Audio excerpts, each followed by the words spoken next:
Good afternoon, everybody. It's a great honor for me, a real pleasure to participate in this evening, predominantly organized for oncologists and specialists in obstetric and gynecology.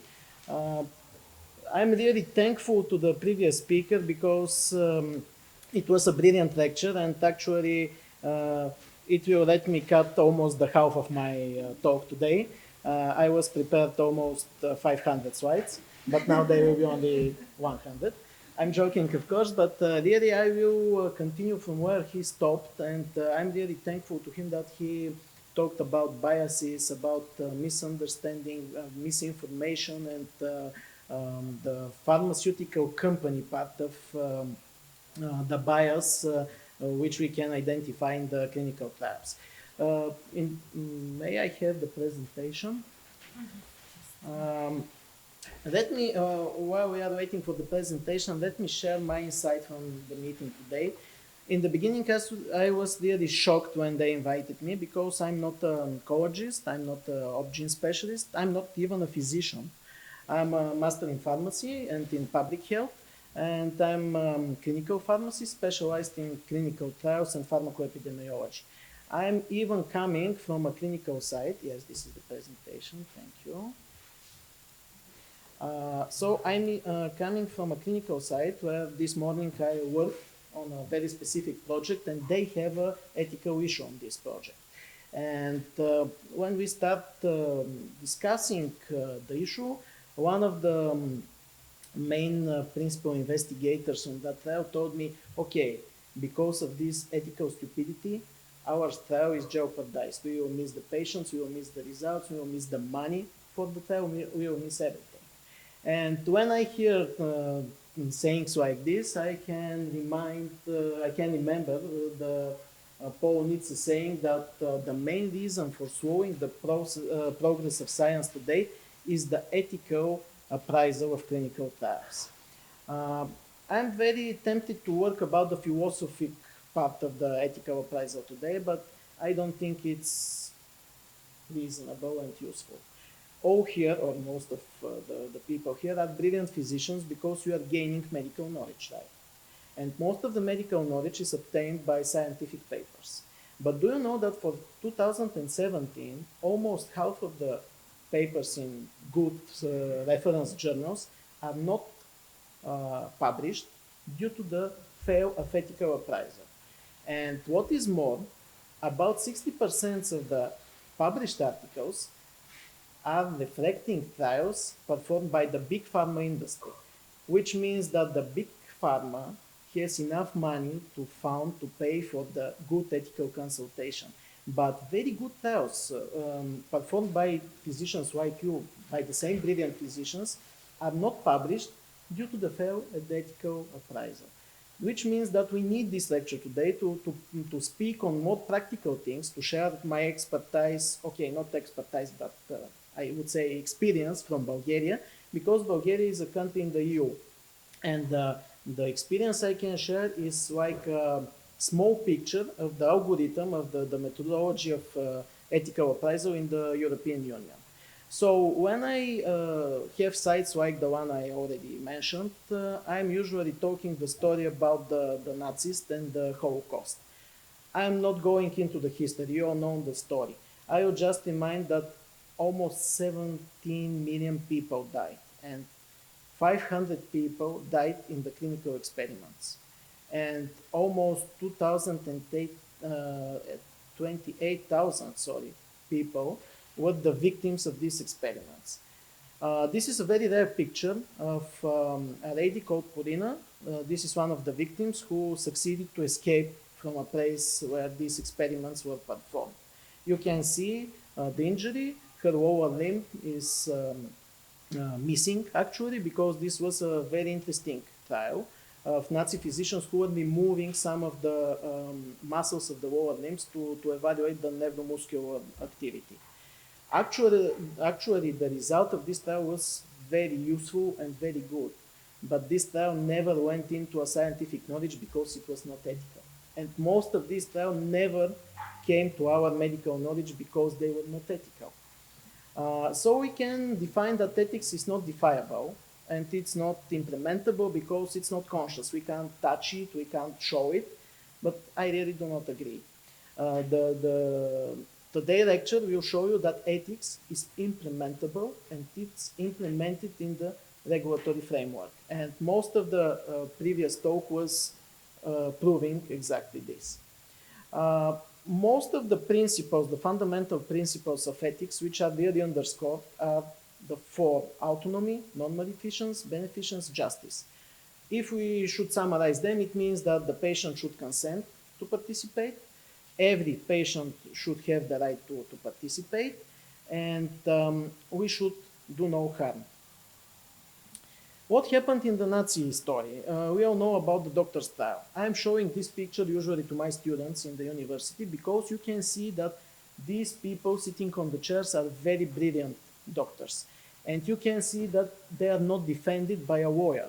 They were really, how to say, they were thinking that they're doing something very, very professional. They didn't even jump to the conclusion that the ethical part is some kind of reason not to publish or not to perform all these trials. But what is the important one is the speech of the prosecutor, because they didn't have lawyers to defend them. But the prosecutor gave a really brilliant speech in which he defined the 10 principles of the Nuremberg Code. We all know about the Nuremberg Code, or the Codex, and these are the 10 key principles we are observing today in the clinical research. First of all, consent. It should be voluntary and it should be informed. The fruitful results, so the society should gain some knowledge from the results, because we can do what kind of experiments we want, but what's the result? Again, the requirement for animal studies, I mean, we can't jump directly to the patients. If I can share some of my experience in the COVID era, as the previous speaker told, we have very too many applications for very interesting studies who wanted to skip the first phase of the clinical trial. They were defending their idea with the fact that the COVID is shocking the whole world, that it's so nasty, and we should be very fast in the clinical research, but on the price of war. Also, the principle for unnecessary physical and moral suffering, it's clear. The clinical trials should not be permitted if there is a priori known risk for death or some kind of harm. The risk should not exceed the significance of the result, and so on. You know all these principles. It's good to have principles, but these principles should be implemented somewhere. We have their implementation in the clinical research ethics documents, but these documents are very famous. They are well known. They are written by really respective bodies like the World Health Organizations. But what's the implementation in the real practice? If we have the Nuremberg Code, these 4 key principles are exaggerated and widened to 10 principles, which are implemented in the modern regulation. And when I say regulation, we should know that these rules are legally binding. I mean, the physicians, we, the pharmacists, all of us should observe this rule, not because this is very humane, this is very good, because this is obligatory by legal point. When we are talking about the legal point, we should mention the regulatory framework. The regulatory framework is divided in 2 main branches. The one is the European level, and the other is the local level. No matter that the European regulation is going to the direction where regulations are used, which means that the regulation of the regulation, it depends on the local translation of the document. The regulation is equal for all the countries in the European Union, but it's not enough. All these regulations should be implemented by additional discussions, additional rules on the local level. That's why in Bulgaria we have the regulation of the European Union number 536, but we also have some provisions for clinical trials and ethical appraisal in the Bulgarian Health Act, Bulgarian Medical Institution Act, and some ordinance like the ordinance for the medical institutions and for the appraisal of different kinds of medicinal products. Unfortunately, the government revoked draft regulation of the conditions and procedures for conducting medical research, because we will see that medical research is not only clinical studies.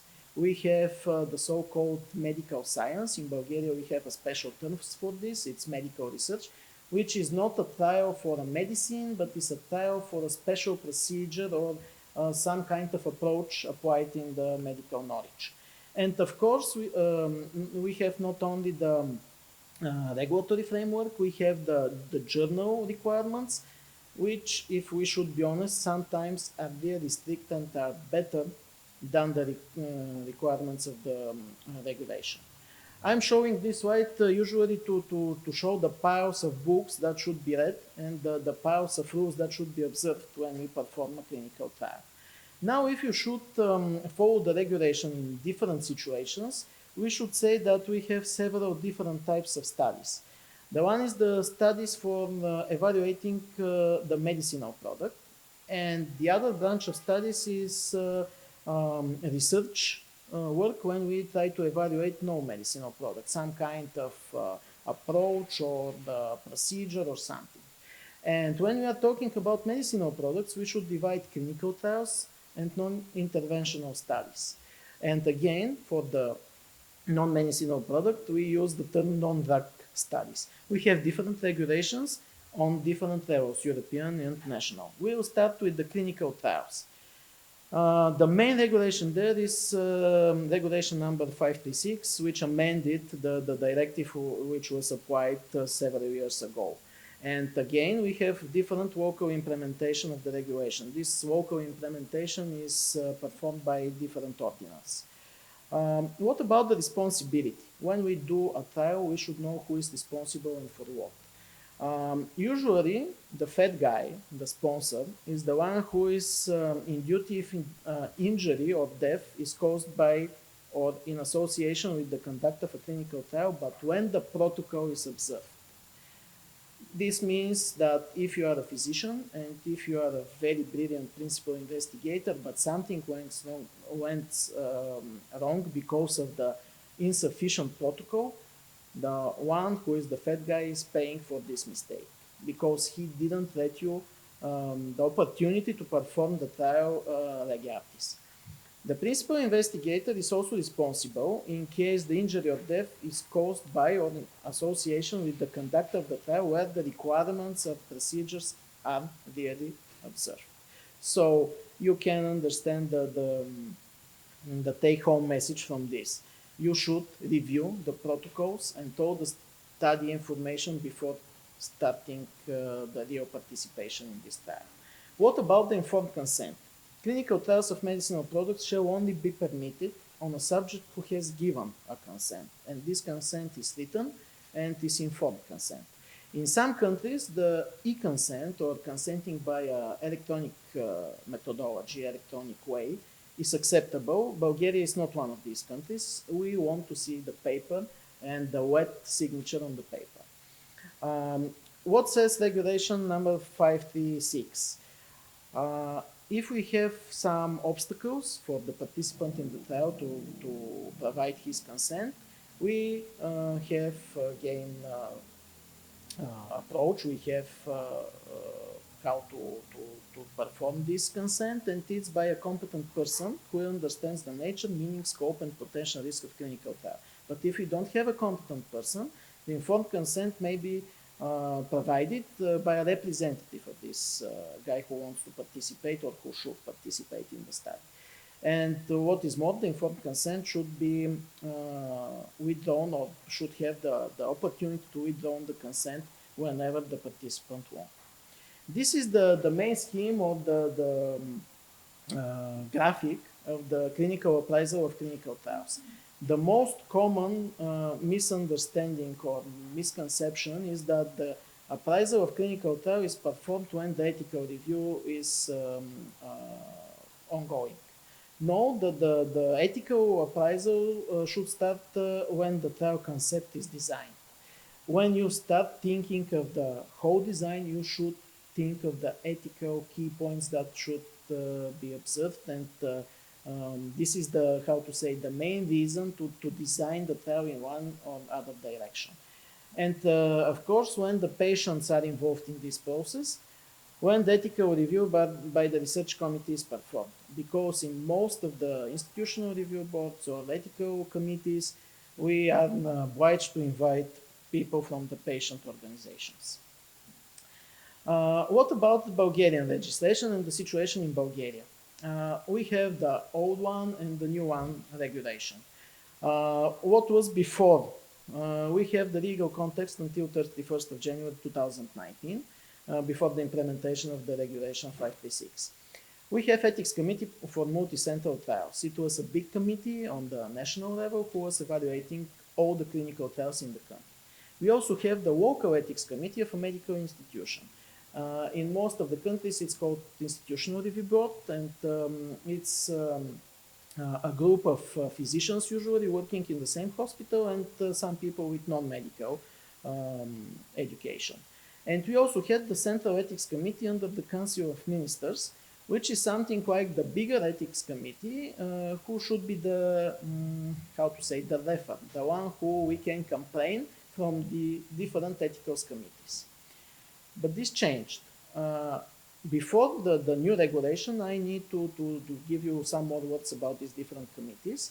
And I should reflect that the Ethical Committee for Multicenter Trials was the one who was the regulatory body. I mean, it was working with the Bulgarian Drug Agency, and they were issuing the final approval of a clinical trial. The Local Ethics Committee, as I already said, is a group of people working usually in the same hospital, and they are supported by people who are non-physicians, like people working in the administration or some supportive personnel of the hospital. Now, the new regulation is really liberal, I would say. And after the implementation of the regulation, we have only Ethics Committee for Clinical Trials under the Minister of Health. We have only one committee for clinical trials. What about the composition and functioning of this commission? The constituency of this committee should be determined by the Ministry of Health. The Minister of Health is signing the ordinance for assigning different medical experts in this committee. When I say medical experts, I mean medical specialists from different medical fields who are certified in this medical field, and they have at least 5 years of practical experience in the field of medicine. What is more, the committee shall also involve a Master of Pharmacy, at least one, who has at least 5 years of practical experience in development and analysis of medicinal products. Nobody can define what means experience in analysis or designing of medicinal products. And the board shall include at least 2 full members with non-medical background, one from both sexes. For now in Bulgaria we have both sexes, and only. And the patients and representatives of these patients usually are representatives of patient advocacy organizations. We also should have at least one member of the committee with legal qualification, usually a lawyer. And what is more, the committee can invite external experts. These experts may be physicians, maybe lawyers, maybe again representatives of patient advocacy groups, and so on. The mandate of the members of the commission is 4 years, and every 2 years, at least the half of the members should be changed. This is because of the conflict of interest and also because of the requirement for equality in this commission. A member may not be appointed to the same commission for more than 2 consecutive mandates. Usually, this is not observed. I can share my practical experience that the Minister of Health is forgetting to sign the new ordinance and to reassign the new members of the committee. Also, the ethical committee shall meet at least 4 times a month. It means having a meeting 1 per week. And the commission may hold exceptional meetings. I mean, if they have a very different project with difficult tasks and so on, they can organize an exceptional meeting. The meetings are closed. If an internal expert is invited, he can come in, say what he wants to say, and go. And the opinions of the commission shall be adopted by open vote, and at least 2/3 of the voting members of the commission should reject or approve a statement. And only members of the committee who were present on the meeting can give their vote. And of course, this committee should work on written good clinical practice rules that are admitted especially for this commission. This is the procedure that is actual in Bulgaria. The process starts with clinical study documentation verification. It means we have a checklist of documents that be submitted. I will show you the list of documents in a few minutes. And we have an administrative personnel who is checking whether all the documents are submitted. Here we have the stopwatch mechanism. If some of the documents are missing, we can invite the company or the research institution who is applying for the study approval to provide all these documents. Then comes the review of the study features and preparation of the appraisal. We have a special document with key criteria which are evaluated by the expert who is assigned to this trial. Usually we assign one expert to one trial, but if the trial is very complicated, maybe several experts may be assigned to this appraisal. When these experts usually have 2 weeks to check the documents and to provide their statement, then we have the meeting and the assigned expert is presenting their work and propose to the whole committee to give a positive statement or to reject the study. If somebody of the committee have some queries or some comments, they are sent to the applicant, and we are usually giving at least 30 days, not more than 30 days, to provide the answer. If everything is fine, the committee is providing a positive statement to the Bulgarian Drug Agency, which is the regulatory body approving the trial as a whole. Or we may have a rejection, but the rejection should be accompanied by the respective motives.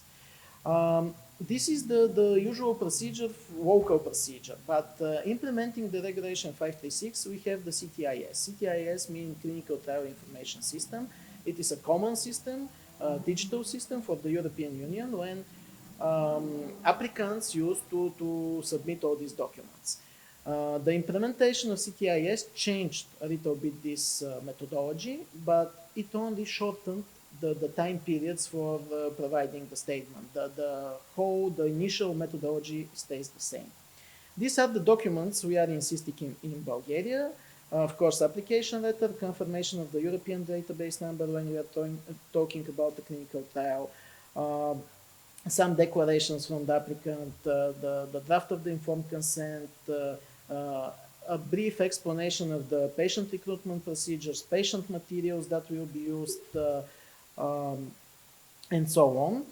For example, a draft of agreement. We don't want to see the agreement because of the money in it, but because of the responsibility. What's written in the agreement if something wrong happened in this trial. What happened on the hospital level? We had this local ethics committee, but as I already told you, we killed this committee, we throw it away. And we proposed the hospitals to have this local representative or contact person, this is the legislative term, contact person, who is experienced and qualified to monitor the GCP compliance on a hospital level, and he is the one who is reporting to the Bulgarian Drug Agency and the Ethical Committee if some adverse drug reactions or that adverse event occurs. If you want to be a local contact person in a hospital, you should have a master's degree in professional field of medicine. It means you may be a physician, a master of pharmacy, a nurse or something, and he has at least 2 years of experience conducting or monitoring clinical trials. Usually, this is a problem for our hospitals because most of the hospital managers assign one of their best principal investigators to be the contact person, which is a big mistake in our point of view because Bulgarian Drug Agency is not approving the contact person if he's participating in the clinical study team. So be careful when assign these contact persons. And let's talk about the non-medicinal product studies or the so-called non-drug studies. It's a really big deal in Bulgaria, big, discussion. What is a clinical study and what is a clinical trial? Maybe the person who talked before me is the one who can explain better than me.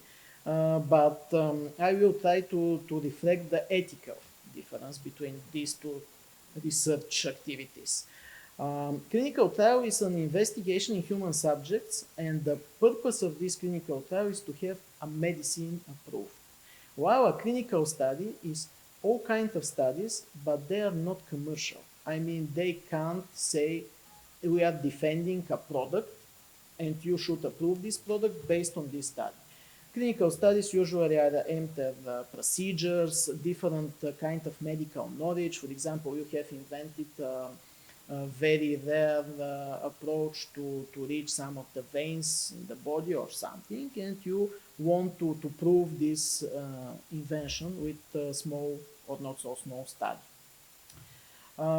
If we should compare both types of research activity, in the scope of ethical appraisal, both of them should go to ethical appraisal, but the body who is appraising is different. The local ethics committee is not competent for clinical trials, as I already said, but it's competent in these procedure trials. Informed consent is mandatory for clinical trial. For clinical research study, here is the interesting part, it's not mandatory. I would say it's written in the regulation that it's not, but you'd better have the informed consent. And when we are talking about vulnerable populations, it's possible to perform clinical trial, but it's not recommended to perform clinical research study. And again, in both studies, the subjects should be able to withdraw and to terminate their participation. And this is my favorite part of the presentation, when I try to give some reflection of my previous experience in the committee. And my favorite story is the rejection. We have several rejections, and one of the rejections it's associated with a study in the pediatric population. It was a neonatal study. Actually, the applicant wanted to puncture the leg of a baby, 72 hours old baby, really small, to assess the pharmacokinetic of a medicinal product. And this medicinal product was already authorized on the market. So they needed to check I can't go in many details, but they needed to check the application of a very popular medicinal product in this specific cohort of patients by a clinical trial. And of course, we rejected this trial because the total number of punctures for drawing blood was like 276, something like this. I don't want my baby, I have a 6-year-old baby, I don't want my baby to be injured 270 something times. We have different experience with trials in oncology patients.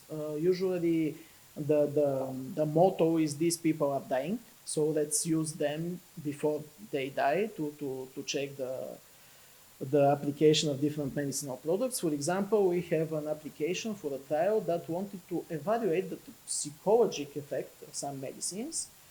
They were predominantly we know that they have this toxicology effect, and they want to evaluate it to see how big this toxicology effect is. And they submitted, I think, 7 different trials with the same product, with the same toxicology profile in different oncology subpopulations. For example, breast cancer, and so on. Another different story, which is very interesting, is for studies that want to invite specialists from different hospitals, not because of their competence, but because of the equipment, which is very stupid, I would say, because in most of the hospitals you have different departments, different wards with different equipment. So you can just call the next ward and invite a specialist from it, instead of inviting a very famous professor from the different country or the different town in the same country. Usually, this is the commercial part of the studies. I mean, we can see the idea of dividing the money for the principal investigators. I can give you many more reflections, but I think they should be in the break or after the lecture. And now some words about the non-interventional trials. Non-interventional trials are defined as studies in the context of which findings result from individual treatment with medicinal products who are analyzed by epidemiological methods. And what is the most important thing is that non-interventional trials are designed to gather insights into the use of authorized projects. So we are performing them to see additional effects of already authorized products. This is the comparison. I will not go in many details. You can see again the costs, the difference in design, and patient characteristic. What is important here, I would say that clinical trials are associated more with a medical risk, while non-interventional trials are more associated with breaching personal data. Some words about observational and retrospective studies. What is the Reg Artis approach? You'd better request an ethical evaluation no matter your study is observational. We have very, very complicated situations with observational studies in Bulgaria because in our local regulation is stipulated that observational studies do not need ethical appraisal. But usually when you go to publish article about this trial, they say no, you don't have an ethical appraisal. Usually we are rejecting some trials, so be careful if you are going to consult with ethical committee before submitting the documents, because these are two different procedures. And also sometimes the refusal of ethical committee may be a green-white. I mean, the refusal may stipulate that the trial is not object of the ethical committee decision, but there is no ethical issue in this trial, which can be used to publish this trial. Also, you should be very careful selecting an ethical committee. I told you that in Bulgaria in the past we have 3 different committees, so it was very, very difficult to be sure what committee is the right one. Now it's not so complicated, but again, be careful because sometimes you can use the ethical committee of a research institution, of an academic institution, and it's absolutely okay, but in different case, you should go to the national committee.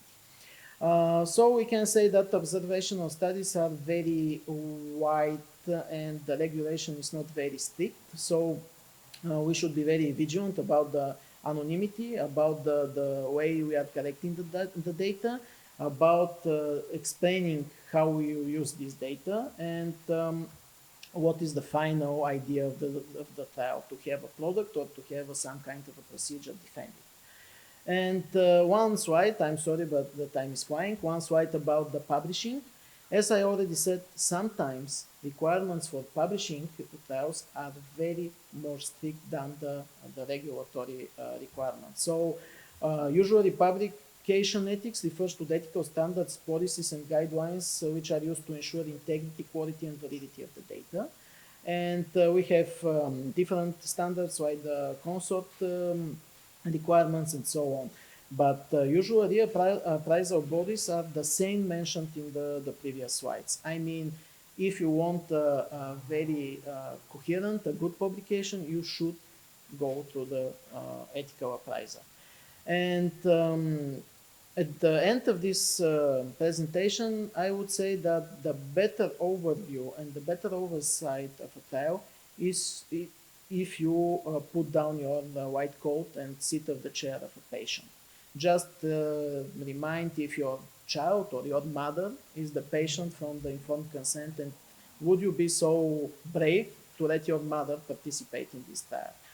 And the last slide is not giving you the floor for questions because I think we are over time, but I would recommend you to see the beautiful city of Sofia and to have a really good time with the organizers. Thank you.